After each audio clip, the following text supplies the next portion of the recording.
가져봅니다.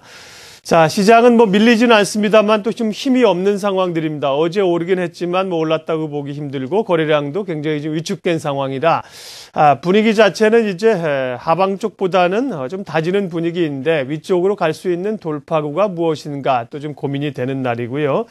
상대적으로 오늘은 미국 증시도 시장했고 국내 증시도 주요 지표들이나 이벤트들이 없어서 좀 조용한 화요일이 될 것 같습니다. 먼저 미국은 쉬었고요. 유럽 증시와 함께 또 우리 야간 시장들 어떻게 반응했는지 그래픽 지표로 확인하면서 출발하겠습니다. 네, 뉴욕 증시가 어제는 하루 쉬었죠. 역시 미국이 쉬게 되면 거래량이 많지 않기 때문에 시장을 이끄는 어떤 큰 흐름은 보이지가 않았습니다. 하지만 마리오 드라기 ECB 총재가 유럽 의회 경제통화위원회에 출석해 올해 초까지 확인된 유로존의 지표들을 봤을 때 유로존에 대한 수요는 여전히 악화되고 있다라고 말을 했습니다. 그러면서 유로존의 경기 부진은 당분간은 좀 이어질 것 같다라고 전망을 했는데요. 그럼 어제 미국이 쉬었기 때문에 유럽 지수부터 살펴보시면서 또 시작하겠습니다. 네, 영국의 FTSE 지수가 0.16% 하락했습니다. 프랑스와 독일 지수가 좀 버텨주었는데요. 프랑스 카크가 0.18%, 독일 닥스는 0.46% 상승하며 마감 지었습니다. 요즘 이탈리아 총선이다 해서 좀 시끄러운 위기국들의 지수를 또 보실 텐데요. 스페인은 0.51%, 이탈리아 0.51%, 그리스 지수 1.72% 각각 크게 좀 하락을 하는 모습을 볼 수 있었습니다. 네, 다음으로 NDF 여기환율을 보실 텐데요. 여기환율 시장에서 달러원 1개월물이 전일보다 1원 20전이 상승하면서 1,085원 40전에 호가됐습니다. 네, 어제 CME 야간 선물은 거래량이 거의 없으면서 약보합세 나타냈습니다. 0.15포인트, 0.06% 하락하면서 262.15포인트에 마감 지었습니다.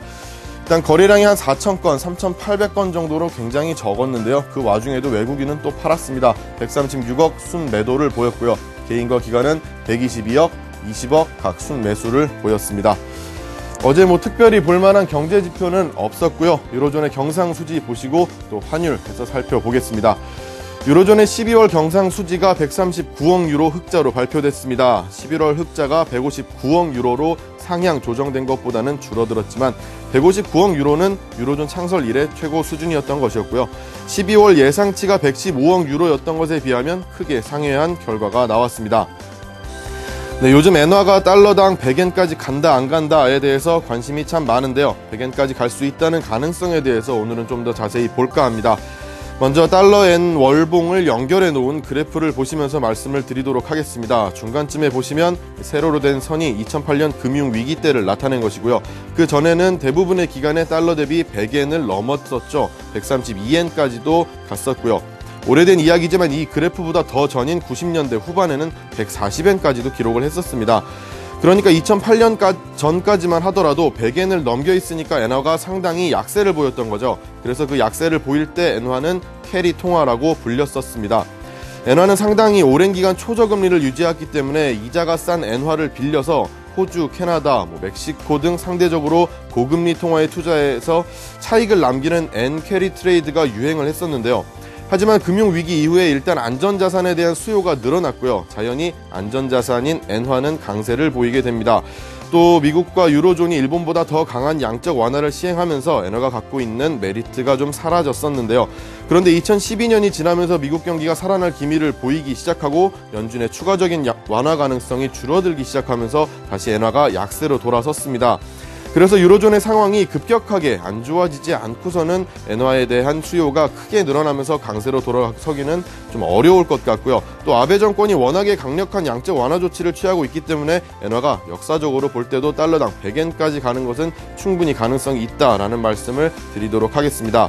네, 어제의 엔화 흐름 보시면 G20 회의에서 일본을 직접적으로 겨냥한 발언이 나오지 않은 것에 대한 반응이 이어졌는데요. 달러엔 0.51% 또 상승하면서 93.959엔을 나타내고 있습니다. 네, 미국이 하루 휴장을 했고 오늘 다시 열리게 되는데요. 우리 장 같은 경우에 보시면 최근에 외국인이 계속해서 팔고 있으면서 프로그램 매수 정도로 버텨주고 있기 때문에 불안감은 여전히 갖고 있습니다. 그리고 또 조금 전에 말씀드렸던 것처럼 엔저에 대한 리스크도 분명히 있기 때문에 좀 관망을 유지하는 것도 괜찮지 않을까라는 말씀을 드리도록 하겠습니다. 네, 그래픽 지표였습니다.